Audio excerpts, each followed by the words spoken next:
Hi, boys and girls. I'm back with third grade angels. We're going to read two chapters again today, chapters 13 and 14.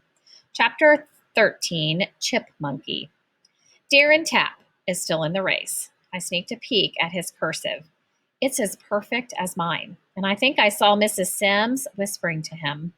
I saw him holding a door for a girl. He sits up perfectly straight in class. I tested him at recess. I stood next to him and dropped a piece of paper on the ground when I was sure Mrs. Sims wasn't looking. He picked it up. There's only one thing all this can mean. Darren Tapp wants the first halo too. I guess the big question is, does he want it as bad as I do? I can feel his breath on my neck. I'm running faster and faster. I volunteered to go do the dishes at home. My father thought I was joking and he laughed. Huh, we have a dishwasher. I tried to buy a box of dog biscuits with my allowance at the supermarket. What's that for? My mother asked. For Mrs. Sims' dog, Mr. Moto. I thought you told me Mrs. Sims cannot be bribed, she said. She can't. But this isn't for her, it's for her dog. Put it back, she said. Some people don't make it easy to be perfect, but I'm not giving up. When I see students heading for the water fountain, I rush ahead and push the button for them. I hold the door for boys. I don't even think the word zipper nose anymore. It's not easy. As soon as I think I'm finally perfect, I think of something I missed. And then there's another problem. People keep messing me up. Like the other day in school, I was doing the letter P. Then I had to go to the bathroom. When I came back, I found a whole line of letters with an extra curl at the bottom, so they looked like B's. I looked over at Joey. He was doing his letters, but his face was getting red and blue from trying not to laugh. It took me 5 minutes just to erase the messed up lines. That same day at school, I couldn't find my teddy bear, Winky. It's always sitting up against my pillow. I finally found it in my underwear drawer. Every day I find something else where it's not supposed to be. I know my sister is doing it. But until I get that halo, I'm afraid to fight back. So I headed for the tub. Mom found me in the suds. Oh no, she said. Chip monkey again? She was right. I've been in the tub almost every day lately. I'm a nervous wreck, I told her. I don't know why that was funny, but she laughed. Yes, I can see that. She sat on the edge of the tub. Don't you think maybe you're getting a little carried away? Maybe you're taking this angel business a little too far?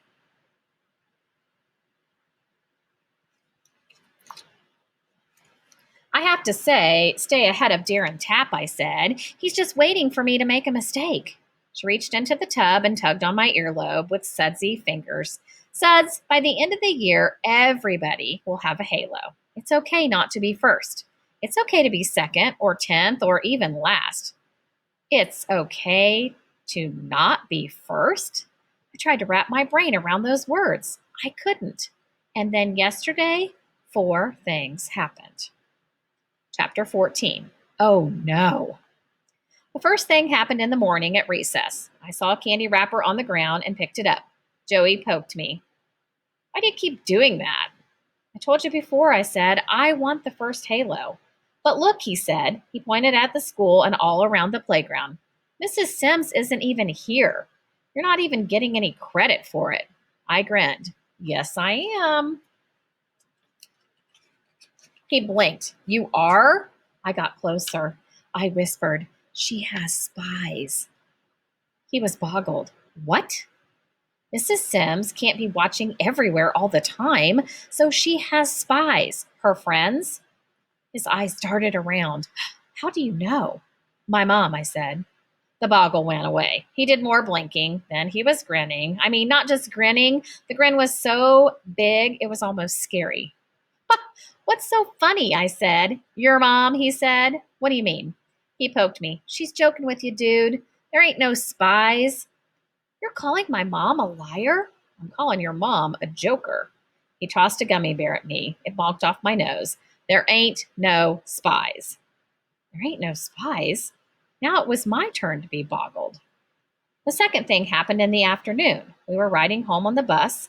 My sister sat behind me. She kept taking off her seatbelt and reaching over the seat and sticking her finger in my ear. She knows I can't stand that. It was getting harder and harder for me not to strike back. So I got off the bus early. Hey, she called, it's not our stop. I kept walking. I prayed she wouldn't follow me, and she didn't.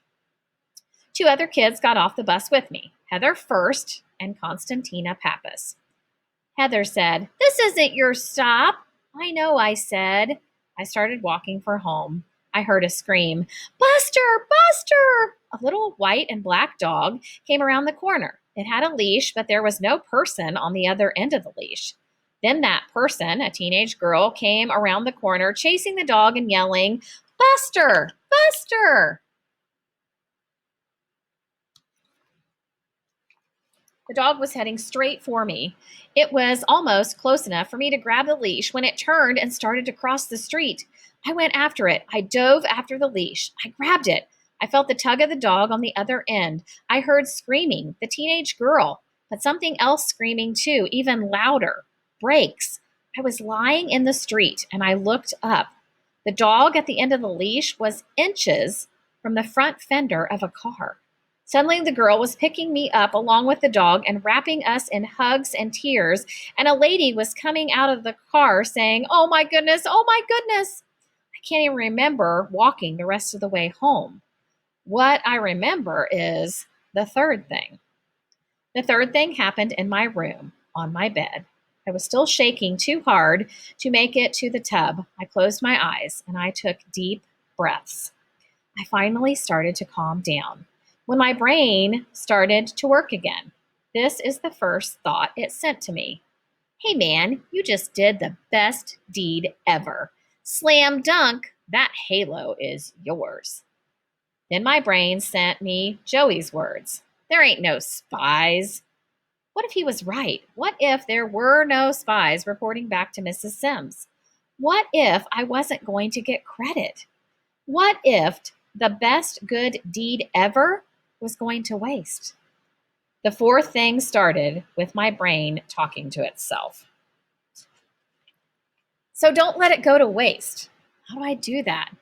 Make your own report. So that's what I did. With my best cursive, I wrote down what happened with the dog. I included everything. "Buster, Buster!"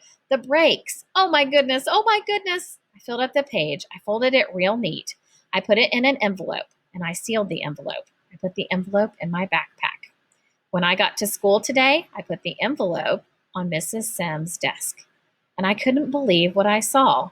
Another envelope was already sitting there. Oh no, I thought. Darren Tapp must have done a slam dunk good deed too, and wrote a report, and beat me to it.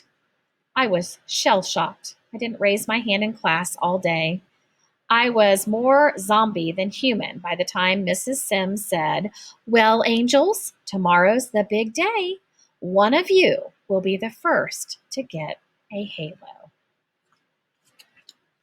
I wonder if it will be Suds or will it be Darren Tapp? Tune in and find out next time.